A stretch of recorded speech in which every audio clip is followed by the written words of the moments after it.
waa'ee kiraaraa, waa'ee muuziqaa, waa'ee kilaasa kaamu maal jettan? Kilaasikaalii, waa'ee nashiidaatii fi muuziqaa. Nashiidaadhaa fi kilaasikaala. Nashiidaadhaa fi duffii. Wajjin laallaa kottaa. Durarratti ajaja rabbii fudhachuun dirqama. Rabbiin waan si dhowwe irraa fagaachuun dirqama. Bakka si ajajetti argamuun dirqama. Innis maali? Wallaalaan wallaalummaan hojjeteera haa jennu. Wallaalaan wallaalummaan hojjeteera haa jennu. Duffiisa ta'ee muuziqaasa ta'e. Fakkeenyaaf Ramadaana keessas ta'u Ramadaanaan alas ta'u. Waa'een shari'aa Ramadaana keessa wanni haraam godhamee Ramadaanaan alatti halaal godhamu siluma hin jiru. Walirraa haa jabaatu malee. Walirraa haa jabaatu malee. Fakkeenyaaf muuziqaan haraamii jenna. Kana eenyunuu irratti waliif hin galla. Eenyunuu warruma nafsiyyaa ofii qabuu dadhabee dhaggeeffataa roonillee waliif hin galla. Muuziqaan haraami miti haraami. Yoo nama beekaa jal'atu yoo ta'e malee namni halaala jedhu hin jiru.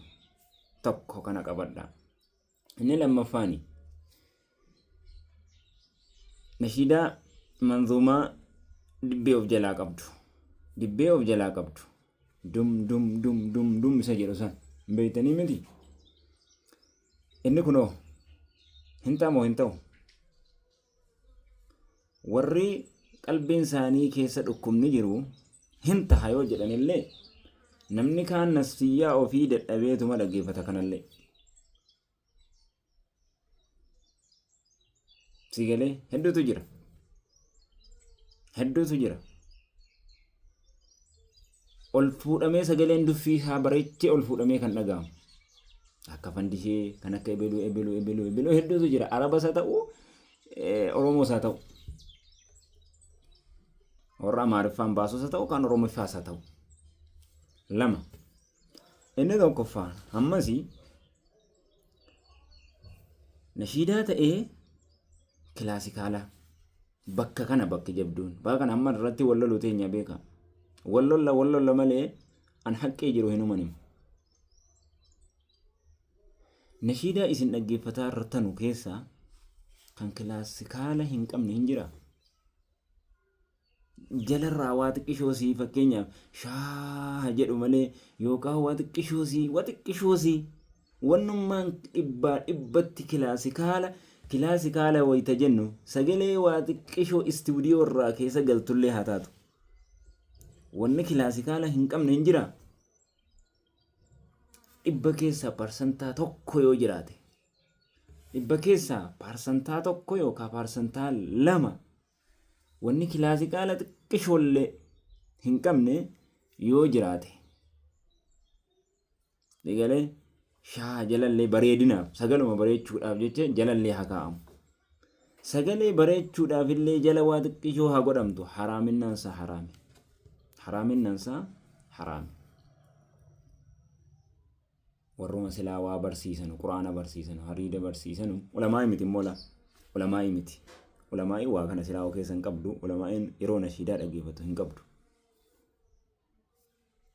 Warra silaa kan hin jechuu jiru onlaayinaanis haa barsiisu lafastis haa barsiisu. Kan kana fayyadamanu jiru. Sababa munashidummaatiif munashida jedhanii kilaasikaala fayyadaman. Nashiidaa yoo baasan sagalee noormaaliidhaan fakkeenyaaf shee ammas sonnee beektanii miti rabbiin rahmata haa godhuuf.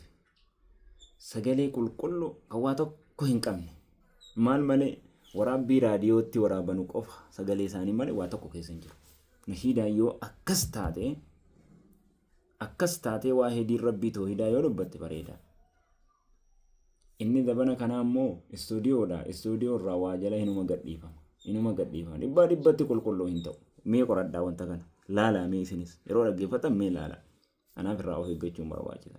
xiqqishoo si yoo kan jala jiraatu ta'e rabbii keetii walitti si buuseera waraana rabbii walitti banatee tabeek galee akkasi